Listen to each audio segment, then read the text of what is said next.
আজকের এই আয়োজনে আপনাদের সাথে আছি আমি ইশরাত জাহান উর্মি।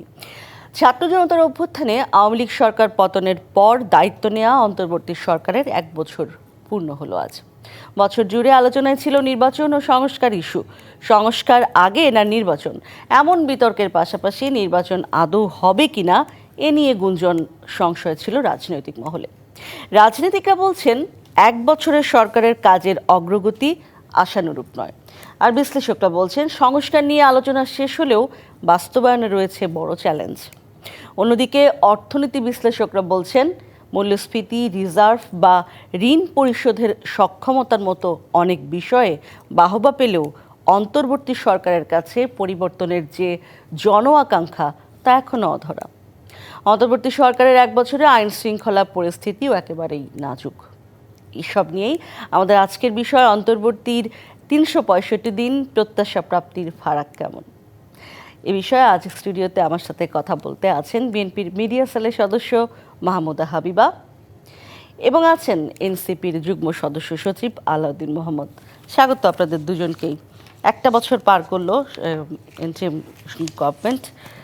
আমার নিজের মনে পড়ে যে গত বছর ঠিক এই দিনে শপথ অনুষ্ঠান হচ্ছিল, আমাদের সাংবাদিকদের ছোটাছুটি ছিল তাদেরকে নিয়ে, এবং এক ধরনের আশা ছিল। যেই তথ্যগুলি বা যেই সূচনা বক্তব্যটি আমি রাখলাম, আলাউদ্দিন এবং মাহমুদা হাবিবা দুজনকেই যদি আমি বলি, বেশ কয়েকটা বিষয়, 3-4টা বিষয়, পলিটিক্যাল বিষয় তো আছেই, সেই সাথে অর্থনীতি আছে, সেই সাথে আছে আইন শৃঙ্খলা পরিস্থিতি, এবং আমাদের বিশ্ব অন্তর্বর্তী 365 দিন প্রত্যাশা প্রাপ্তির ফারাক কেমন। আপনাকে দিয়ে যদি শুরু করি, কি প্রত্যাশা ছিল আর সেখান থেকে আসলে কতটুকু কি পেলাম আমরা? অনেক ধন্যবাদ আপনাকে, শুভেচ্ছা জানাচ্ছি আমার সম্মানিত সহ আলোচক এবং যারা শুনছেন তাদেরকে। দেখুন, আজকে 1 বছর, আসলেই 1 বছর আগের আজকের এই দিনটা ভাবলেও আমার মনে হয় আমরা যারা এটা প্রত্যক্ষ করেছি, আমরা যারা অংশীজন, আমরা যারা সেই দিনটায় বাংলাদেশে মানে এই অভূতপূর্ব অভিজ্ঞতা হয়েছে আমাদের, তাদের এইটা আসলে একটা লাইফ টাইম এক্সপেরিয়েন্স। এটা আমার মনে হয় প্রজন্ম থেকে প্রজন্মান্তরে বলার মতো একটা এক্সপেরিয়েন্স আমাদের সবার হয়েছে। আসুন এবার প্রত্যাশার প্রশ্নে। রাষ্ট্রটা যেই জায়গায় গিয়েছিল, ভাঙন এত এত এত বেশি ছিল এবং একটা ধ্বংস হয়ে যাওয়া রাষ্ট্র কাঠামোর দায়িত্ব 3 দিন। দেখুন, 5ই আগস্টের এই মানে সেই স্বৈরশাসকের পালিয়ে যাওয়া থেকে নতুন এই অন্তর্বর্তীকালীন সরকারের ক্ষমতা গ্রহণের যে 72 ঘন্টা, মাঝখানের যে 72 ঘন্টা, প্রথম ধন্যবাদ দিতে হয় বাংলাদেশের জনগণকে এই অসাধারণ 72টা ঘন্টা উপহার দেওয়ার জন্য। আপনি চিন্তা করতে পারেন যে একটা সরকার নাই, একটা দেশে কিছু নাই, কোনো কাঠামো নাই, সেখানে কোনো ধরনের বড় ধরনের কোনো দুর্ঘটনা, বড় ধরনের অকারেন্স, বড় ধরনের অপরাধ প্রবণতা, বিশেষ করে যে কথাটা আমরা সব সময় শুনতাম যে যদি আওয়ামী লীগের পতন ঘটে 5 থেকে 7 লক্ষ মানুষ মারা যাবে। জিঘাংসা বলুন, প্রতিহিংসা বলুন, বাংলাদেশের মানুষের একটা খুব বড় অংশের তাদের রিজন ছিল বহু কিছু করার, কিন্তু ওই 3টা দিন কিন্তু বাংলাদেশের মানুষ দেখিয়েছেন যে কত অনন্য সাধারণ একটা সময় তারা পার করেছেন। এবার আসুন 8ই আগস্ট, যে সরকারি সরকার আমাদের সবার সরকার, এবং এই সরকারের সবচেয়ে বড় আমি মনে করি বাংলাদেশের জনগণের জন্য প্রাপ্তির জায়গাটা হচ্ছে ডক্টর মোহাম্মদ ইউনূস এবং তার তার যারা সহযোদ্ধা বা উপদেষ্টা যারা নিয়োগকৃত হয়েছেন, সেটা সবটাই যে তিনি চুজ করতে পেরেছেন বিষয়টা তা নয়, কিন্তু স্বল্পতম সময়ে আমার মনে হয় বেস্ট পসিবল সলিউশনটাই আমরা পেয়েছি। এবং তিনি চুজ করতে পারেননি মানে সবগুলো, পুরোটাই তো নিঃসন্দেহে 3 দিনে বসে 3 দিনে সবগুলো উপদেষ্টাকে চুজ করার অবস্থা তার ছিল না।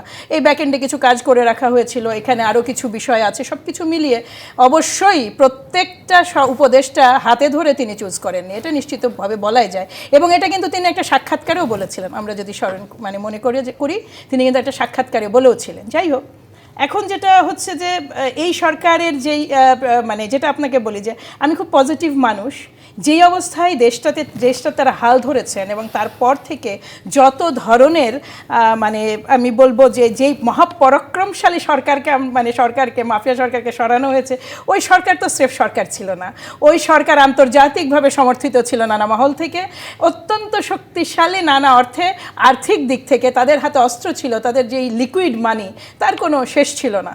ফলে সেই ধরনের একটা সরকারের বিরুদ্ধে সরিয়ে যে ক্ষমতায় আসা, সেই জনপ্রশাসন যেই জনপ্রশাসন অলমোস্ট আগের সরকারের, সেই পুলিশ প্রশাসন যেই পুলিশ প্রশাসন মানে বিগত সরকারের, তাদেরকে দিয়ে একটা বছর চালিয়ে না। দেখুন আপনি দুটো তিনটা পয়েন্ট এখানে উল্লেখ আমি একটু একটু করে যদি আসি, হ্যাঁ, এবার অর্থনীতি, আমি অর্থনীতির প্রসঙ্গ এবং সেই সাথে আইন শৃঙ্খলা পরিস্থিতি প্রসঙ্গ, আপনাদের আশা আকাঙ্ক্ষা সেটা আসবো।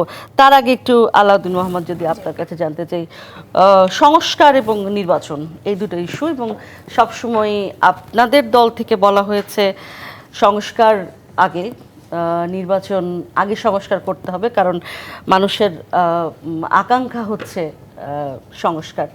কিন্তু আবার কখনো কখনো শোনা যায় যে নির্বাচনও মানুষের আকাঙ্ক্ষা তো বটে। এক ধরনের এই জায়গাটাতে এক ধরনের বৈপরীত্য কখনো কখনো মানুষের সাথে, সাধারণ মানুষের সাথে, বিপ্লব যারা করেছেন তাদেরও কখনো কখনো দেখা গিয়েছে। আমার প্রশ্ন হচ্ছে খুব সাধারণ প্রশ্ন, আপনার কি কেমন লেগেছে, মানে এই যে এক বছর এন্ট্রিম গভর্নমেন্টের যেই কাজ, সেখানকার সব কাজগুলো কি আপনি কিভাবে দেখেন, যদি আপনাদের দল থেকে এবং আপনি যদি আপনার ব্যক্তিগত জায়গা থেকেও বলেন? হ্যাঁ, ধন্যবাদ জানাচ্ছি আমার সহ আলোচক এবং যারা দেখছেন সবাইকে শুভেচ্ছা। যে বিষয়টা আপনি বললেন যে সংস্কার নির্বাচন, সেটা আমি প্রথম প্রশ্নটা আমি দ্বিতীয় জায়গায় রাখছি। যে প্রথমত আমরা দেখেছি যে প্রত্যাশা এবং প্রাপ্তির যে জায়গাটা, পৃথিবীতে কোথাও এমন কোনো সরকার নাই যেখানে প্রত্যাশা এবং প্রাপ্তির জায়গায় সুবিচার করতে পারে। এটা হয় না আসলে। মানুষের প্রত্যাশা যখন সে এক বছর আগে যে প্রত্যাশা করেছে, এখন সেই প্রত্যাশা প্রাপ্তির জায়গা যখন যাবে, তখন প্রত্যাশাটা আরেক ধাপ বেড়ে যাবে। এটা কিন্তু মানুষের স্বাভাবিক। যদি বলি 100-তে কত দেবেন? 100-তে কত দিব? আমার মনে হয় যে আমরা নির্বাচন পর্যন্ত অপেক্ষা করতে হবে যে 100-তে কত দেব সেটার জন্য। কারণ এই সরকারের যে ম্যান্ডেটের দিকে যদি তাকাই, এখানে বিচার, সংস্কার এবং নির্বাচন, এই তিনটা ম্যান্ডেট নিয়ে সরকার সংগঠিত হয়েছিল। আর আপনি যদি আমাকে প্রশ্ন করেন যে আসলে আমি এটা কিভাবে দেখছি, তো প্রথমত ব্যাকগ্রাউন্ডটা বুঝতে হবে, যেটা আপা খুব সুন্দরভাবে বলেছেন, আমি সেদিকে না যাই, কিন্তু জাস্ট একটু যদি টাচ করেন, দেখেন এই সরকার হলো যে ঢাল নাই, তলোয়ার নাই, নিধিরাম সর্দারের মতো। ঢাল নাই বলতে তার কোনো রাজনৈতিক দল নাই, তলোয়ার নাই বলতে তার কোনো আর্মি অথবা সেনা ব্যাকআপ নাই, সে অর্থে নাই। হ্যাঁ, আমরা দেখেছি বিভিন্নভাবে ধরেন, অথবা তাকে যে পরিচালনার যে তার আদার্স যে ওয়াপন আছে সেগুলো নাই। তার কি আছে? জনপ্রত্যাশা আছে, জনগণের আস্থা আছে, জনগণের আত্মবিশ্বাস আছে। মানে আমি যদি একটু পরিষ্কার হই, রাষ্ট্রের যে প্রতিষ্ঠানগুলো যে কোনো সরকারকে আনকন্ডিশনালি সাপোর্ট দিয়ে থাকে, আমরা দেখেছি এই সরকার শুরু থেকে এখন পর্যন্ত যখনই রাষ্ট্রের বিদ্যমান বাস্তবতায় নতুন কোনো সিদ্ধান্ত নিতে চেয়েছে, সেখানে বাধার সম্মুখীন হয়েছে। রাষ্ট্রের কর্মচারীদের কাছ থেকে রাষ্ট্রের জনগণের নিয়োজিত যে রাষ্ট্রপ্রধান, তিনি বাধার সম্মুখীন হয়েছেন, বারবার হয়েছেন, একবার দুইবার না। সেক্ষেত্রে আমরা বলছি, আপনি দেখেন যে আমরা যখন এনবিআরকে সংস্কারের উদ্যোগ নেওয়া হলো, আপনি দেখেন কি হলো, বাংলাদেশের যে একেবারে ইকোনমিক লাইফলাইন, সেই লাইফলাইনটাকে বন্ধ করে দেওয়া হলো। এনবিআরের এটা পরবর্তী সরকার জরুরি সার্ভিসের আওতায় নিয়ে এসেছে, কিন্তু তার আগে দেখেন পাশাপাশি আপনি যদি আনসার বিদ্রোহ থেকে শুরু করে রাষ্ট্রের যারা কর্মচারী, রাষ্ট্রের যারা আপনার রাষ্ট্রের সেবক, নিয়োজিত ব্যক্তিবর্গ, তাদের কাছ থেকে যে ধরনের আপনার আন্দোলন এসেছে এই গত এক বছরে, পৃথিবীর কোনো দেশে কোনো সরকার এইভাবে আন্দোলন সংগঠিত হয় না, এই ফেস করে না। তাদের একটা ওয়ে আছে, ডিপার্টমেন্টাল ওয়েতে তারা যাবে, তাদের দাবি দেওয়া দিবে, স্মারকলিপি দিবে, সেটার মধ্যে আসবে। কিন্তু রাস্তা দখল করে রাজনৈতিক দলরা আন্দোলন করে, কিন্তু এইভাবে আপনার কখনোই আন্দোলন হয় না। সে অর্থে আমি বলবো যে এই সরকার আসলে একটা ইমপ্লান্টেড যে সিস্টেম আগে রয়ে গিয়েছে, বাট অনেক প্রত্যাশা নিয়ে নতুন একটা টিম আসছে, যে টিমটা মানুষ আশা করছে টিমটা সব কিছু চেঞ্জ করে দিতে পারবে। কিন্তু রাষ্ট্রীয় ক্ষমতা অথবা এটা কিন্তু ট্রিকলিং ডাউন না, যে উপর থেকে চুয়েছে নিচে পড়বে। জনভিত্তিটা হলো মূল ভিত্তি। এখন জনগণ তো এখানে কোনো সাংগঠনিকভাবে আপনার ঐক্যবদ্ধ না এই সরকারের জন্য। জনগণ, সাধারণ জনগণ নীরবভাবে এই সরকার প্রত্যাশা করে যে সরকার ভালো কিছু করবে, কিন্তু রাজনৈতিক দলগুলো তার নিজস্ব এজেন্ডা আছে, এখানে যদি আপনি প্রতিটা গোষ্ঠীর এজেন্ডা আছে। সেই অর্থে আমি যদি বলি যে এই সরকার যা করতে পেরেছে, আমি যদি আপনি ডাইমেনশনগুলো দেখেন, আমাদের প্রথম যেই বাধাটা ছিল, প্রথম যেই চ্যালেঞ্জটা ছিল পররাষ্ট্রনীতির ক্ষেত্রে, আমাদের যেই শক্তির এগেনস্টে ছাত্র জনতা লড়েছে, সেই শক্তিটাকে আশ্রয় দিয়েছে পার্শ্ববর্তী দেশ, এবং সেই দেশটা এখন পর্যন্ত সেই আশ্রয় এবং তাদের বাংলাদেশের সাথে সম্পর্ক স্বাভাবিককরণে কার্যকর কোনো ভূমিকা কিন্তু রাখেনি। বরং তারা, আমরা আজকে শুনেছি যে কলকাতা আওয়ামী লীগের অফিস স্থাপন করা হয়েছে, বিভিন্নভাবে বাংলাদেশকে ব্যর্থ করে দেওয়ার সমূহ প্রচেষ্টা চলছে। সেই জায়গায় আপনি যদি দেখেন, এই সরকার সারা বিশ্বে একটা মানে সবগুলো দেশের জনমত নিয়ে আপনি ট্রাম্পের অবস্থা দেখেন, ট্রাম্প ট্যারিফের অবস্থা। বাংলাদেশ কিন্তু আমাদের যে প্রতিযোগী দেশগুলো আছে, Vietnam, Pakistan, Sri Lanka, India, Bangladesh has done the excellent job. কারণ এই ধরনের বাংলাদেশ কখনো আগে পারে না। আপনি জানেন যে রানা প্লাজার পূর্বে কিন্তু আমাদের যুক্তরাষ্ট্রের বাজারে কিন্তু ট্যাক্স দিতে হতো না, কিন্তু আমরা যখন রানা প্লাজা ট্র্যাজেডির পর কিন্তু 15% ট্যাক্স আরোপ করা হয়েছে, কিন্তু তখনকার সরকার 1% ট্যাক্স কমাতে পারেনি, ট্যারিফ কমাতে পারেনি। কিন্তু এই গভর্নমেন্টের আমরা দেখি যে, মানে এটা একটা এক্সাম্পল দিলাম আর কি, পাশাপাশি বাংলাদেশের এই যে স্টেবিলিটি, আজকে যে আমরা একটা মিনিমাম আমরা দেখছি যে আইন শৃঙ্খলা ব্যবস্থা খুবই খারাপ, খুবই নাজুক, কিন্তু আমরা গত বছরের 8 আগস্টে যেটা ধরে নিয়েছিলাম যে আজকে গৃহযুদ্ধের দিকে যাচ্ছে, এই সরকার কতদিন টিকবে, আওয়ামী লীগ কবে ব্যাক করবে? আলাউদ্দিন, আমি যদি একটু জিজ্ঞাসা করি আপনাকে যে ঠিক কি কারণে আইন শৃঙ্খলা পরিস্থিতি এরকম নাজুক বলে মনে হয়? কারণ সবাই মিলেই তো আসলে বিপ্লবটা করা হয়েছিল। আইন শৃঙ্খলা পরিস্থিতি নাজুকের একটা বড় কারণ হলো যে, যেটা হয়তো বা সমাজতাত্ত্বিকভাবে আলাপ আলোচনা করতে হবে, এই যে এত বড় অভ্যুত্থানগুলো রক্তারক্তি ঘটলো, তারপরে কিন্তু সামাজিকভাবে কোনো রিকনসিলিয়েশন হয়নি। হ্যাঁ, এখানে অনেকে ক্ষোভ নিয়ে বসে আছে। আমি সেটা একটু শুনে আসি, তারপর আপনার কাছে আবার ওই প্রশ্নেই আমি ফিরবো। মাহমুদা হাবিবা, রিকনসিলিয়েশন হয়নি যেটি বলছিলেন আলাউদ্দিন মোহাম্মদ, এবং এই কথাটা আসলে অনেকেই বলেন, আমরাও বলে থাকি। আপনি যদি একটু বলেন যে এই যে একজন সাংবাদিককে কুপিয়ে হত্যা করা হলো, গতকালকের ঘটনা, এই যে আইন শৃঙ্খলা পরিস্থিতির এই অবস্থা, আপনি বলছিলেন যে 72টা ঘন্টা যে সুন্দরভাবে গিয়েছিল, হ্যাঁ, কারো বাড়ি গিয়ে ডাকাতি হয়নি, কোথাও নানান রকম গুজব চারদিকে ছিল, কিন্তু ওই রকম অন্তত থানাগুলো কাজ করছিল না সেই সময়, কার্যকর ছিল না, কিন্তু অন্তত সেই রকম বড় কোনো দুর্ঘটনা ঘটে না, অন্তত আমরা জানি না সেটা। আপনার কাছে প্রশ্ন হচ্ছে যে মানে কেন এখন এই মুহূর্তে এসে পরিস্থিতি এরকম খারাপ হওয়ার কারণ কি, এক নাম্বার? আর আলাউদ্দিন মোহাম্মদ একটা কথা বলছিলেন যে সিস্টেমেটিক ওয়েতে যেই আন্দোলনগুলো করা যেত, প্রতিষ্ঠানের কর্মচারীরা সেগুলো করেছে রাস্তায় নেমে, রাস্তা বন্ধ করে, যার কারণে সরকারকে সেটা সারাক্ষণ সামলাতে হয়েছে, ব্যস্ত থাকতে হয়েছে।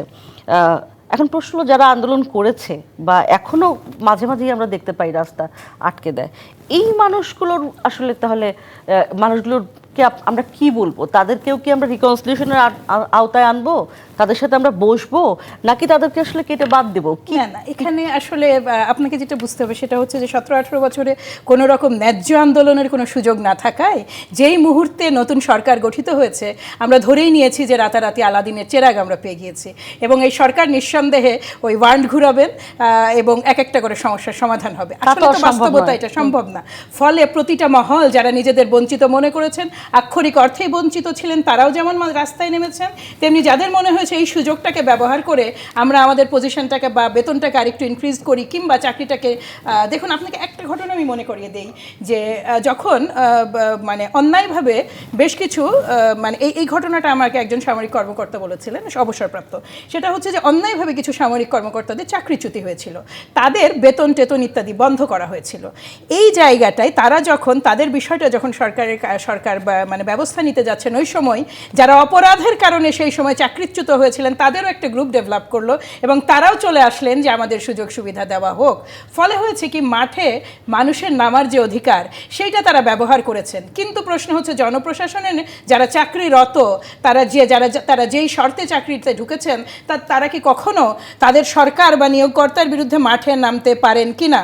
জনতার মঞ্চ যেটা হয়েছিল বহু আগে, এই জনপ্রশাসনকে ধ্বংসিত করে গেছেন সাবেক সরকার। সেই যে জনতার মঞ্চের যেটা থেকে শুরু হয়েছিল সেই প্রচেষ্টা কিন্তু এখনো চলমান। এনবিআর নিয়ে এবার আপনি আসেন। এনবিআর এর যে প্রপোজাল ছিল, এটা একটা বিউটিফুল প্রপোজাল ছিল, ভাগ করা। ডক্টর দেবপ্রিয় ভট্টাচার্য এনবিআরকে যখন দুভাগ করা হলো, উনি খুব আফসোস নিয়ে বলেছিলেন যে এটা অ্যাবিউজিভ ওয়েতে করা হয়েছে। এটা করাই হয়েছিল যেন এই প্রপোজালটাই নাকচ হয়ে যায়, এমনভাবে এটাকে দুটুকরা করা হয়েছে যেন সরকার আবার বাধ্য হয় পুনর অবস্থায় ফেরত আসতে। তার মানে হচ্ছে জনপ্রশাসনের যে সক্ষমতা, এবং জনপ্রশাসন সক্ষমতা অনেক বেশি, তারা সেটা সবসময় এই সরকারের ফেভারে ব্যবহার না করে অনেক ক্ষেত্রে তারা ডিসফেভারে ব্যবহার করেছেন। এবার আসেন আইন শৃঙ্খলা রক্ষার পজিশনের কারণে। যেই বিগত সরকার, যে মাফিয়া সরকারের ফার্স্ট লাইন অফ পিপল ছিল হচ্ছে আইন শৃঙ্খলা রক্ষাকারী বাহিনী। মানুষ গুলি ছোড়ার আর নির্দেশকে দিচ্ছে, এটা যতটুকুই জানুক না কেন, ওই তাদের প্রতি এক ধরনের যে ঘৃণা এবং ক্ষোভ এবং যে মুখোমুখি সংঘর্ষের কারণে তাদের যে মানসিকতার যেই সিরিয়াস ড্রপ, মানে আমি বলতে চাইছি যে মনোবল যে ধ্বংস হয়ে যাওয়া, এখান থেকে পুলিশ প্রশাসন বলুন আর ইনারা যে বেরিয়ে আসতে পেরেছেন সেটাই অনেক বেশি। যেটা ঘটেছে সেটা হচ্ছে প্রতিটা মানুষের মধ্যেই এখন কেমন যেন এক ধরনের বিচার করার প্রবৃত্তি তৈরি হয়ে গেছে। একটা মানে আমি আমি মাহমুদ হাবিব ঠিক এখান থেকে আপনার কাছে আবারও ফিরবো যে আমরা নিজেরাই একজন বিচারক হয়ে উঠেছি। একটা বিরতির সময় পৌঁছে গেছি, ফিরে আমি আলাউদ্দিন মোহাম্মদ এবং মাহমুদ হাবিবা আবারও কথা বলবো আপনাদের সাথে। প্রযত্নে বাংলাদেশ অনুষ্ঠানে একটা বিরতি নিচ্ছি, থাকুন আমাদের সাথেই, ফিরছি বিরতির পর। আবারও স্বাগত প্রযত্নে বাংলাদেশ অনুষ্ঠানে। আমাদের আজকের বিষয় অন্তর্বর্তী সরকারের 365 দিন প্রত্যাশা প্রাপ্তির ফারাক কেমন।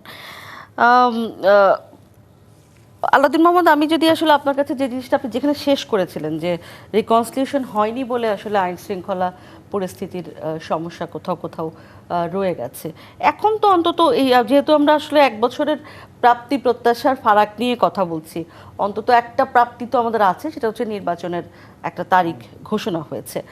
কিন্তু যে প্রশ্নটা আসলে আমি মাহমুদ আপাকে করেছিলাম সে একই প্রশ্ন, যে এই রিকনসিলিউশনটা আসলে হওয়ার উপায়টা কি? হ্যাঁ, প্রথমত আপনি যেভাবে এটা রিড করেছেন, আমি বলছি যে এটা one of the very basic reason হচ্ছে রিকনসিলিউশন হয়নি। There are so many other reasons. মূল ব্যাপারটা হলো রিকনসিলিউশনের জন্য প্রথমত ছাত্র জনতা প্রস্তুত ছিল, সরকার প্রস্তুত ছিল, বিএনপির মতো বড় বড় দলগুলো প্রস্তুত ছিল। প্রস্তুতটা কি ছিল যে এখানে আপনার যে আমরা যেটা প্রথমে বলেছি যে রিডিম অ্যান্ড রিকনসিলিউশন, হ্যাঁ, আমরা কিন্তু যাদের সাথে রিকনসিলিউশনটা করা হবে তাদের সাইড থেকে এখন পর্যন্ত ন্যূনতম মানে 1%ও আপনার কোনো আগ্রহ দেখা যায়নি। এবং এটা আমাদেরকে এখন যেটা মনে হচ্ছে যে অনুতাপ, রিগ্রেট না, কোনো রিমোর্স নেই আসলে। হ্যাঁ, এবং এটা খুব দুঃখজনক যে আমরা আমাদের সমাজে একই সমাজে এমন ব্যক্তিবর্গের সাথে বসবাস করতে হচ্ছে এবং হবে যে তারা আসলে মানে রাস্তায় মানে এমন হয়েছে যে শিশুদের খুন করার পর হেলিকপ্টার থেকে তাদের সব কিছু অকাট্য প্রমাণ আসছে, জাতিসংঘ, আল জাজিরা, বিবিসি, বাংলাদেশের ডেইলি স্টার, প্রথম আলো, মানে আর কোনো দরকার নেই আপনার ডকুমেন্টেশনের। তারপর দেখা যায় তাদের একজন সদস্যকে আমরা এখনো পাবলিকলি বলতে শুনলাম না যে আসলে মানে it could be handled in different way, এতটুকু আমরা কিন্তু শুনতে পারি না। সো এই বিষয়টা আমার মনে হয় যে রিকনসিলিউশনটা সময়ের উপর ছেড়ে দিতে হবে। আর এখন আমাদের যেটা দরকার হবে, যেটা যে পথে সরকার এগুচ্ছে বলে আমি মনে করি, সেটা হলো যে আমাদের একটা যেমন জুলাই ঘোষণাপত্র হয়েছে, যেভাবেই হোক এটা জাতির জন্য একটা অনন্য দলিল। কারণ বাংলাদেশে অতীতে কখনো এই ধরনের আপনার ঘটনার পর ঘোষণাপত্র হয়নি। এই বছর এই যে গত বছর যে ঘটনার পরপর যদি ঘোষণাপত্র দেওয়া যেত এবং আমলাতন্ত্র যেই পরিবর্তনের সবচেয়ে বড় ব্যারিয়ার হয়ে দাঁড়িয়েছে, আমি স্বাভাবিকভাবে কোনো ব্যক্তি আমলাকে আমি দোষারোপ করছি না, আমি পুরো সিস্টেমটাকে বলছি।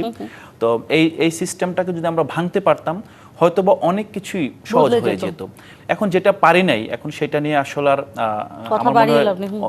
মানুষের ইতিহাস আসলে এভাবেই যায়। মানুষের ইতিহাস কখনোই পারফেকশনের মধ্য দিয়ে আগায় না। তো এখন আমরা যেটা প্রত্যাশা করছি যে এখানে একটা দৃশ্যমান বিচার আর সংস্কারের কিছু বিষয়ে একমত হয়েছে। জুলাই সনদ আমরা এবং সরকারের ঐকান্তিক প্রচেষ্টায় আমরা দেখেছি সবগুলো দল দীর্ঘদিন ধরে 3 মাস ধরে আপনার প্রতিদিন ইভেন রাত 10টা 11টা পর্যন্ত আপনার মিটিং চলে গিয়েছে। তো এই অবস্থার পর যে বিষয়গুলো ঐক্যমত হয়েছে, আমরা মনে করি যে এই বিষয়গুলো সরকারের একটা বড় সাফল্যের খাতায় থাকবে। তারপর এগুলো যদি আপনার নির্বাচনের আগে বেসিক কিছু আন্ডারস্ট্যান্ডিংয়ের মাধ্যমে যদি বাস্তবায়ন করে ফেলা যায়, তাহলে নির্বাচনটা একটা সুন্দর নির্বাচন হবে। এবং আমরা আশা করি নির্বাচনের পর এখন যেই আপনার আপাত মনে হচ্ছে যে প্রতিপক্ষ, আসলে প্রতিপক্ষ কেউ কারো না, এটা আমাদের বুঝতে হবে। প্রতিপক্ষ হলো দেশটা সবার, এবং যে আসলে অনুতপ্ত হচ্ছে না তারও। এখন তাদের যে সদস্য আছেন, তাদের যে সমর্থক আছেন, তাদেরকেও সামহাও আমাদেরকে মানে এমন একটা রাষ্ট্র নির্মাণ করতে হবে যারা ফিল করে যে না, আসলে আমাদের রাজনৈতিক চিন্তা ভাবনা পরিবর্তন করার সময় এসেছে। তো সেই জায়গাটা যদি আমরা তৈরি করতে পারি, আমার মনে হয় যে এই সময়টা ইতিহাসে শনাক্ত লিখে থাকবে। সুন্দর করে বলেছেন আলাউদ্দিন মোহাম্মদ। এই সব কিছুর মধ্যে মাহমুদ আপা, আমি যদি একটু প্রশ্ন করি, জন আকাঙ্ক্ষা বলে একটা শব্দ আমি বলছিলাম একদম শুরুতে আমার সূচনা বক্তব্যে, আপনি যদি জন আকাঙ্ক্ষার জায়গা থেকে একটু বলেন, একেবারে শুধুমাত্র আপনার দলের হয়ে না, জন আকাঙ্ক্ষার জায়গা থেকে যদি বলেন, আপনার কি মনে হয়? এটা আলাউদ্দিনও নিশ্চয়ই আমাকে বলবেন এরপরে, যে জন আকাঙ্ক্ষা আসলে জন আকাঙ্ক্ষা মানে কি, মানে জন আকাঙ্ক্ষা বলতে আসলে আমরা কি বুঝি? আসলে কি শুধু একটা নির্বাচন বুঝি, শাসকের পরিবর্তন বুঝি, সিস্টেমের পরিবর্তন বুঝি, নাকি জীবনযাত্রার মান উন্নয়ন বুঝি, কোনটা? জন আকাঙ্ক্ষা তো সেইটাই যেটা হচ্ছে সমগ্র দেশের মানুষ তাদের মানুষে ধারণ করেন, better life in every way. আপনি যেই পরিশ্রমটুকু করবেন সেটার যৌক্তিক রিটার্ন আপনি পাবেন, আপনার যেই যোগ্যতা আছে সেটার যথাযথ বিকাশের সুযোগ আপনার হবে, আপনার সাথে কোনো অন্যায় হলে সেটার যথাযথ বিচার হবে। দম্ভ কেউ আমার সঙ্গে দেখাবে না।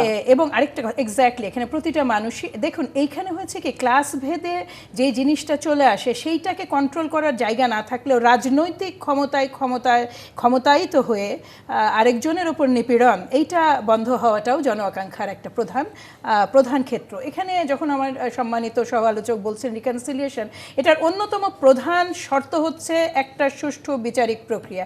আপনি যেভাবেই বলুন না কেন, দাগীদেরকে আপনি যতক্ষণ আলাদা না করে দিতে পারবেন, আমি যখন জনপ্রশাসন নিয়ে বলছি, জনপ্রশাসনের সবাই দাগী নন। আমি যখন পুলিশ প্রশাসনকে নিয়ে বলছি সবাই দাগী নন। এখানে আপনার প্রতিটা অংশে বিচারিক বলেন, মানে বিচারিক ব্যবস্থা বলেন, জনপ্রশাসন বলেন, মিডিয়া বলেন, সাংস্কৃতিক অঙ্গন বলেন, যতক্ষণ আপনি প্রপার বিচারিক ব্যবস্থাটা চালনা করতে পারবেন এবং দাগীদের বিচার শুরু না করতে পারবেন, শনাক্ত না করতে পারবেন, তখন ওই একই ফ্রেমে আটকা পড়া বহু নিরাপরাধ মানুষ, তাদেরকে আপনি আলাদা করবেন কিভাবে? এবং ট্যাগিং চলতেই থাকবে, কিন্তু ট্যাগিং আসলে করাটা যত সহজ, বিচার করাটা ততখানি কঠিন। কিছু ব্যর্থতার জায়গাটা এটাও একটা, যেটা আমার মনে হয় যেটা নিয়ে আমরা আলোচনা করতে পারি, সেটা হচ্ছে যে কেবলমাত্র একটা আদালত এবং একটা তদন্ত কমিশন দিয়ে আসলে এই ব্যাপক ক্রাইমটা, মানুষ মারা গেছেন 2000, কিন্তু যদি সত্যি মানে আমি যদি শুধু জুলাই আগস্ট ধরি তাহলে 2000 বা তার উপরে মানুষ মারা গেছেন, আহতদের কথা বাদই দিলাম, তার সাথে সংশ্লিষ্ট লোকের সংখ্যা কিন্তু অনেক এবং সব ক্ষেত্রে সমাজের। এই রিকনসিলিয়েশন প্রসেসটা প্রপারলি চালু করতে হলে সব জায়গা থেকেই এই বিচারিক ব্যবস্থাটা চলতে হবে। এবার আসেন রাজনৈতিক মতবাদ, যেটা বলেন খুব গুরুত্বপূর্ণ একটা পার্ট বলেছেন আমার সম্মানিত সহ আলোচক, যে যারা দল সমর্থন করেছেন, আওয়ামী লীগকে সমর্থন করেছেন তাদের রাজনৈতিক মতবাদের কারণে, আমি কিন্তু জুলাই অভ্যুত্থানে তাদের বহু মানুষকে রাস্তায় দেখেছি, তাদের এই যে সাধারণ মানুষকে হত্যা এবং বিশেষ করে শিশু এবং শিক্ষার্থীদের হত্যার প্রতিবাদে এই মানুষগুলো যারা এক ধরনের রাজনীতি করার কারণে কর্নার্ড হয়ে গেছেন বা ব্র্যাকেট বন্দি হয়ে গেছেন, তারাও কিন্তু আমাদেরই, এবং তাদেরকে কিন্তু ফিরে আসার একটা সুযোগ দেওয়াটা অত্যন্ত জরুরি। রাজনৈতিক তাদের ক্ষোভ ছিল, ক্রোধ ছিল, তারা এই মৃত্যু হত্যা এবং বহু মানুষকে আমি ব্যক্তিগতভাবে চিনি। এবং যেটা হয়েছে যে রাজনৈতিক মতবাদকে আসলে নির্বাহী আদেশ দিয়ে কখনো আপনি কন্ট্রোল করতে পারবেন না। রাজনৈতিক মতবাদকে উইন করতে হলে রাজনৈতিক মতবাদ দিয়েই করতে হবে। যাদের কথা আলাউদ্দিন বলছেন যে তাদের রিমর্স ছিল না, এদের রিমর্স কোনোদিন হবে না। আপনি নিশ্চিত থাকেন যারা এখনো পর্যন্ত বলে যে এটা ষড়যন্ত্রের অভ্যুত্থান ছিল, এটা জঙ্গিবাদের উত্থান ছিল, তারা আর যাই হোক ওই শিশুর মৃত্যু যারা চোখে দেখতে পায় না, তাদের চোখ আর কখনো খুলবে না। এদের বিচার এবং মানে একেবারে দৃষ্টান্তমূলক বিচার হওয়া প্রয়োজন। এবার আপনি এর আগে জানতে চেয়েছিলেন ওই যে আমাদের আমি যেটা বলছিলাম মব কালচারের বিষয়টা, মারা গেলেন মানে নিহত হলেন যে ছিনতাইকারীর হাতে, তিনি ভিডিও করছিলেন, একটা ভিডিও করতে যে ওই ভিডিও যারা দাগী তাদের তো ভিডিও চলে এসেছে, কাজেই তাদের হাতে তো অস্ত্র ছিল, তারা তাকে ওই ঘটনাস্থলেই এই ভদ্রলোককে মানে মেরে ফেলেন এবং একজন সাংবাদিককে। এই জিনিসটা হচ্ছে সাংবাদিকের আসলে নিরাপত্তাটা এর আগের সরকারের সময় যেটা ছিল, সাংবাদিকরা হয় আদিষ্ট হয়ে কাজ করেছে, ভয়ের কারণে করেছে, বা তাদের আদর্শিক কারণে করেছে। এখন যেটা ঘটেছে এই সরকারের সময়ও এক ধরনের ফিয়ার কালচার কিন্তু থেকেই গেছে, ইভেন সাংবাদিকদের মধ্যেও এটা কম নাই। আপনাকে আমি স্মরণ করিয়ে দিই, একজন উপদেষ্টাকে প্রশ্ন করার জন্য বাংলা ভিশন থেকে 3 জনের চাকরিচ্যুতি হলো, এটা কিন্তু সরকারের তরফে কোনো নির্দেশনা ছিল না।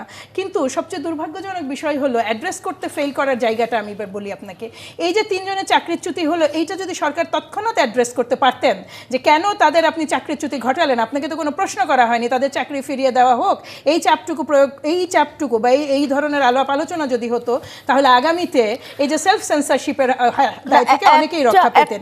একটা বক্তব্য উপদেষ্টা দিয়েছিলেন, তিনি বলেছিলেন যে এখানে আমার কোনো ভূমিকা নেই। আমি যদি এই জায়গাটা ওই জায়গায় ওনার কোনো ভূমিকা নেই, আমি ওটার সাথে একমত, কিন্তু উনি ভূমিকা রাখতে পারতেন। কিন্তু এই 3 সাংবাদিকের অধিকার সংরক্ষণে যেটা জরুরি ছিল। কারণ আপনি মনে রাখবেন কিছু কিছু পদ আছেই কিন্তু দৃষ্টান্ত তৈরির জন্য, উপদেষ্টারা এসেছেনই আমাদের সামনে দৃষ্টান্ত তৈরির জন্য, সাফাই গাওয়ার জন্য নয়। আর আরেকটা কথা আপনাকে বলি, আমরা একটা অত্যন্ত অসুস্থ সময় বসবাস করছি। 2 মিনিট আমি ছেড়ে দিচ্ছি আলাউদ্দিনকে। যে কোনো কিছু হলে হয় বিএনপি যেহেতু বৃহত্তম রাজনৈতিক দল, তাকে ত্যাগ করা হয় সবচেয়ে আগে। এর আগে যে আরেকজনকে মানে এই গাজীপুরে নির্যাতন করা হয়েছে, দেখুন সাংবাদিকের অসংখ্য চরিত্র আছে। আমাকে যে র্যাবচার তুলে নিয়ে গিয়েছিল 2018 সালে, এবং আমাকে তুলে নিয়ে যাওয়ার ক্ষেত্রে একটা খুব বড় রোল প্লে করেছিলেন রাজশাহীর গুটি কয়েক সাংবাদিক। তারা ছিলেন পুলিশের সোর্স এবং তারা করেননি হেন অপরাধ নাই। এখন ধরুন পরিবর্তিত সময়ে ইনারা কিন্তু অ্যারেস্ট হননি, বহু জায়গায় তারা বহু ভুক্তভোগীর হাতে নির্যাতিত হয়েছেন। আমি কিন্তু তার উপরে যে অন্যায় হয়েছে, যিনি আহত হয়েছেন তার পক্ষে নই, কিন্তু একই সাথে তাদেরকে যে অ্যারেস্ট করতে ফেল করেছে এই সরকার, এই আইন শৃঙ্খলা রক্ষাকারী বাহিনী, মব তো এত দূর আসতোই না। যদি মব কে করছে, সে বিএনপি হোক, এনসিপি হোক, জামাত হোক, মানে নির্বিচারে যদি অ্যারেস্টটা করতে পারতো এই সরকার, অনেক সহজ হতো সব কিছু। একটা প্রশ্ন, মানে যেই বক্তব্য মাহমুদ আপার বক্তব্য থেকে একটা প্রশ্ন আমার মাথায় এলো আলাউদ্দিন, তার মানে কি সেলফ সেন্সরশিপ এই সরকারের বা 365 দিনে সেলফ সেন্সরশিপ বেড়েছে, বিশেষ করে গণমাধ্যমের ক্ষেত্রে যদি বলেন, বা সাধারণ মানুষের ক্ষেত্রেও, সাধারণ অ্যাক্টিভিস্ট যারা রয়েছেন তাদের কারোর ক্ষেত্রে সেলফ সেন্সরশিপ বেড়েছে কিনা আপনার কি মনে হয়? তো এখানে একটা বিষয় যেটা মনে হচ্ছে যে সেলফ সেন্সরশিপ তো মূলত মিডিয়ার ক্ষেত্রে, আমরা যদি অন্যান্য জায়গার ক্ষেত্রে আমরা বলবো সেন্সরশিপটা বোঝা যাবে না, কারণ মিডিয়া একমাত্র প্রতিষ্ঠান অথবা মিডিয়া এমনভাবে বা যারা রাস্তায় অ্যাক্টিভিজম করেন। আমি যদি একটু আপনাকে মনে করিয়ে দিই, মাহমিদ যা কিছুদিন আগে গোলটেবিল বৈঠকে, প্রথম আলোর গোলটেবিল বৈঠকে বলছিলেন যে আমরা কিছু বললেই আমাদেরকে ট্যাগ করা হয়, দোষর বলা হয়, অথচ আমরা তো রাস্তায় ছিলাম। আমি জাস্ট একটা নাম আপনাকে বললাম, উনি তো একজন অ্যাক্টিভিস্ট। তো ওনার যে বক্তব্যটি শুধু সাংবাদিকদের ক্ষেত্রে না, যারা আসলে সত্যি অ্যাক্টিভিজম বলতে আমরা বুঝি সবসময় অন্যায়ের বিরুদ্ধে যে দাঁড়াবে, তো আপনার কি মনে হয়? আপনার বক্তব্যটা আমার কাছে ক্লিয়ার। আপনি যেটা বলতে চাইছেন যে সেলফ সেন্সরশিপ ইভেন একজন লেখকের ক্ষেত্রে যে চিন্তা ভাবনা করে লিখছেন, আমার যেটা মনে হচ্ছে যে প্রথমত ট্যাগিংয়ের কালচার বন্ধ হয়নি, এবং এই বন্ধ না হওয়ার পিছনে দুই পক্ষই, মানে যদি আমরা দুইটা পক্ষ মনে করি অথবা বহু পক্ষ আছে এখানে, সবাই সমানভাবে দায়ী এখানে। কারণ আমরা অভ্যুত্থানের মাধ্যমে দেখেছি যে সবাই এক কাতারে নেমে এসেছিল। হ্যাঁ, সবাই, কেউ তার পাশের যে ছিল জিজ্ঞেস করে না যে বাম ডান কিংবা সে পরবর্তীতে কী রাষ্ট্র দেখতে চায়। তো অভ্যুত্থানের পরে আমরা দেখেছি যে না, তারা যার যার পরিচয়টাকে এতটা আঁকড়ে ধরা শুরু করলো এবং অন্যের উপর চাপিয়ে দেওয়ার একটা সংস্কৃতি শুরু হলো, যে ট্যাগিং কালচারটা বন্ধ হয়নি, এটা দুঃখজনক। দ্বিতীয়ত হলো সেন্সরশিপ। আমার মনে হয় যে মানে প্রথমত যে 5 আগস্টের আগের সাথে কখনো তুলনা করা যায় না। হ্যাঁ, যদি তুলনা করা না যায় তাহলে 5 আগস্টের আগের যে স্ট্রাকচার ছিল, আমি আপনাকে আবারও আপনার কাছে ফিরবো। আমি খুবই দুঃখিত, একদম আপনার কাছে আমি ফিরবো এবং আপনাকে এই প্রশ্নের উত্তর দিতে নিশ্চয়ই আমি সহযোগিতা করবো। একদম সময় নেই, আরেকটা বিরতি নিয়েছি, প্রযুক্তি বাংলাদেশে ফিরছি একটু পর। আবারও স্বাগত প্রযুক্তি বাংলাদেশ অনুষ্ঠানে। আমাদের আজকের বিষয় অন্তর্বর্তী 365 দিন প্রত্যাশা প্রাপ্তির ফারাক কেমন। আলাউদ্দিন, আপনার কাছে প্রশ্ন রেখেছিলাম, দুঃখিত আমি তখন সময় দিতে পারিনি। আপনি বলছিলেন সেলফ সেন্সরশিপের ব্যাপারটা সাংবাদিকদের। হ্যাঁ, যে বিষয়টা বলছিলাম সেটা হলো যে সেলফ সেন্সরশিপ কিছুটা বেড়েছে, এটা আমরা বলতে পারি, কিন্তু কিসের অ্যাসপেক্টে বেড়েছে আমরা কিন্তু সেটা বলতে পারছি না। কারণ 5 আগস্টের আগে সাংবাদিকতা ছিল না এখানে। ইভেন আমরা দেখেছি যে অভ্যুত্থানের মধ্যে আপনার কোনো সাংবাদিকদেরকে ঢুকতে দেওয়া হচ্ছে না আন্দোলনকারীদের মাঝখানে, কারণ আন্দোলনকারীরা সাংবাদিকদের ট্রাস্ট করছে না, মনে করছে তারা ফুটেজ নিয়ে গোয়েন্দা সংস্থাকে দিয়ে দিবে, আন্দোলন দমনে ব্যবহৃত হবে। সেই জায়গা থেকে আমরা গত 1 বছরে যতটুকু চর্চা দেখেছি, আমরা দেখেছি যে না, মোটামুটি এখানে সবগুলো হাউজেই তাদের মতো করে আপনার সংবাদ প্রকাশ করতে পারছে, সরকারকে আপনার বলতে পারছে। বরং সেন্সরশিপ আরোপ করা হচ্ছে এমন ব্যক্তিবর্গের ক্ষেত্রে, দেখবেন যে যারা আসলে সরকারে নেই, তারা সামাজিকভাবে পাওয়ারফুল, রাজনৈতিকভাবে পাওয়ারফুল। মানে এই যে আপনার পাওয়ার ডায়নামিক্স, এই ডায়নামিক্সটা আসলে শুধুমাত্র মিডিয়া হাউস না, এটা পুরো সমাজের একটা চিত্র। তো আমরা মনে করি যে এখানে আগামীতে যারাই নির্বাচনের মাধ্যমে সরকার পরিচালনা আসবেন, তাদের উচিত হলো যে মিডিয়াকে অন্তত ফ্রি করে দেওয়া, এবং মিডিয়ার যে মালিকানার ক্ষেত্রে যে প্রস্তাবিত সংস্কারগুলো প্রস্তাব করা হয়েছে, কারণ মিডিয়ার মালিকানা যদি পরিবর্তন না হয়, সেখানে যদি বড় ধরনের কোনো চেঞ্জ না আসে, তাহলে কারণ সাংবাদিকদেরকে, মানে মানুষ চিনি কিন্তু সাংবাদিকদের, কিন্তু মানুষ তার পিছনে কারা আছে তাদেরকে চেনে না। আরেকটা বিষয় যেটা আপনি আকাঙ্ক্ষার কথা বলছিলেন, আমি খুবই অল্প কথায় যেটা বলি যে আসলে মানুষ বাঁচতে চায়, মানুষ মরতে চায় না। মানুষ তার সৃষ্ট রাষ্ট্রে সে রাস্তায় কপিয়ে কিংবা বন্দুকের গুলিতে সরকারি বাহিনীর হাতে রাজনৈতিক প্রতিপক্ষের হাতে মরতে চায় না। প্রথমত মানুষের জীবনের নিরাপত্তা বিধান, দ্বিতীয়ত হলো যে দ্বিতীয় যে আকাঙ্ক্ষাটা নতুন না, এটা 1971 সালেই আমাদের মধ্যে প্রস্ফুটিত হয়েছিল। মানুষ তার মানবিক মর্যাদা চায়। আমরা কিন্তু দেখেন এত আপনার দেয়ালিকা, এত গ্রাফিতি সব কিছু যদি সামারাইজ করেন, শিশু থেকে বৃদ্ধ পর্যন্ত তারা শুধুমাত্র একটা বিষয় চেয়েছে, মানবিক মর্যাদা চেয়েছে। নাগরিক মর্যাদা বাদ দেন, আপনি নাগরিক মর্যাদা আরো অনেক পরের ব্যাপার। তাকে মানুষ হিসেবে মানবিক মর্যাদা দেন, তার নিরাপত্তা দেন, তারপর আপনি তার মৌলিক যে চাহিদা আছে, তার যে জীবন ধারণের জন্য যে উপকরণ আছে, রাষ্ট্রের যেটা দায়িত্ব সেগুলো এনশিওর করেন। তারপর আমরা দেখব যে আসলে একটা রাষ্ট্র কিভাবে চলতে পারে। এগুলো এনশিওর না করা পর্যন্ত আমরা কখনোই, যেটা আমরা দেখি যে বিভিন্ন দল ইভেন অনেক ক্ষেত্রে আপনার একটা এলিট সেন্ট্রিক দৃষ্টিভঙ্গি থাকে জনগণের উপর, জনগণ এটা বোঝে না, জনগণ এটা চায় না, জনগণ পরিবর্তন হচ্ছে না। না, জনগণ তো আপনার হাতে রাষ্ট্র তুলে দিয়েছে, আপনি তাদের জন্য কি করলেন এই বেসিক জায়গাটা আপনি নিশ্চিত করেন। তারপর যদি আলোচনা আপনাকে করি, যেহেতু আমাদের বিষয় ছিল 365 দিনের প্রত্যাশা এবং ফারাক, এই সরকার কি সেই মানবিক মর্যাদার জায়গাটা নিশ্চিত করতে পেরেছে গত এক বছরে? প্রথমত এই সরকার মানবিক মর্যাদা নিশ্চিত করার মতো তার ক্যাপাসিটি নেই। তার আপনার ম্যান্ডেট আছে, কিন্তু তার আপনার যেটা আমরা শুরু করেছিলাম, তারকে যেই ইনস্ট্রুমেন্ট দিবেন এই ইনস্ট্রুমেন্ট তার হাতে নেই।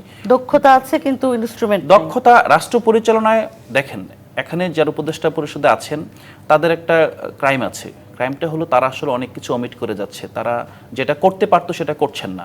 কিন্তু এই অমিট করার ক্ষেত্রে তাদের অনেকগুলো ব্যাপার আছে। তারা যেই জায়গা থেকে আসছে, তাদের যে ব্যাকগ্রাউন্ড, সেই ব্যাকগ্রাউন্ডের জায়গায় দেখবেন যে তারা আসলে মনে করে যে না, আমি এই কাজটা করতে যাব, আমার গায়ে তো কাদা লাগবে, দুর্নীতির গন্ধ আসবে, আমি কাজটাই করব না। কিন্তু রাজনীতিবিদরা কিন্তু চ্যালেঞ্জ নেয়, মানে এই জায়গাতে কিন্তু আপনার আমি শুধু উপদেষ্টা পরিষদের লাস্ট যে অ্যাসেসমেন্টটা দিব সেটা হলো যে they are the best people in our society, but they are not best in managing such a culprit society.